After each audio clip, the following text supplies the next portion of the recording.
Hello guys, দেখুন আমি নাচের কাছ থেকে এসে দেখি কি সবাই পিঠা বানাচ্ছে, পূর্ণিমাসী নারকেল কুড়াচ্ছে।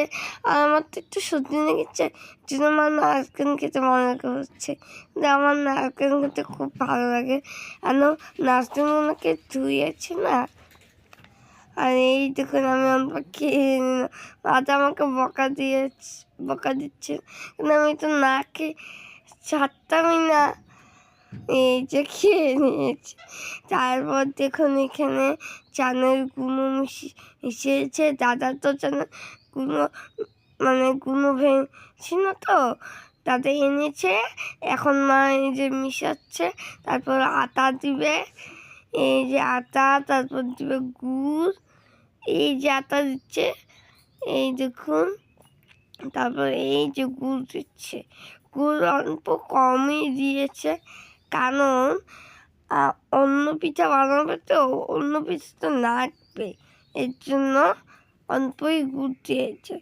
আমি বলছিলাম অল্প গুড় কেন দিচ্ছ? আর দেখুন গুড়টা কি ভালো না? আমরা গুড় এনেছিলাম, কিন্তু গুড়টাতে সে আনাই আনে বন্ধু, কি করবো? আর টানির তো সন্তান না, তাই টানি আজকেই করে গিয়েছে, তাতে কানকে খেতে পারি। আর এইখানেকে কি পিঠা বানায় আমি জানি না, কিন্তু এই পিঠাটা তাদের খেতে খুব ভালো লাগে।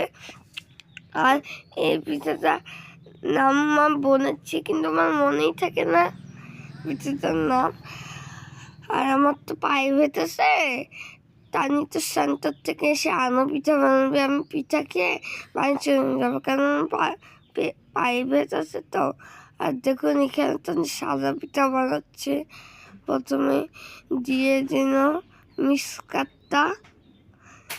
এই যে সবগুলোতে দিয়ে হয়ে গেছে, দিতে তো খুব মজা লাগে, কিন্তু ছিটকে পড়লে এখন মজাটা বের হয়, বলুন না গাইস?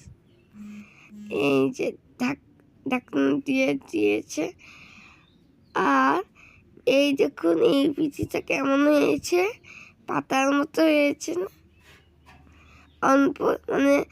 অল্প একটু বের হয়ে গিয়েছিল, আর জন্য একটু ডিজাইন হয়ে গিয়েছে, দেখেছেন?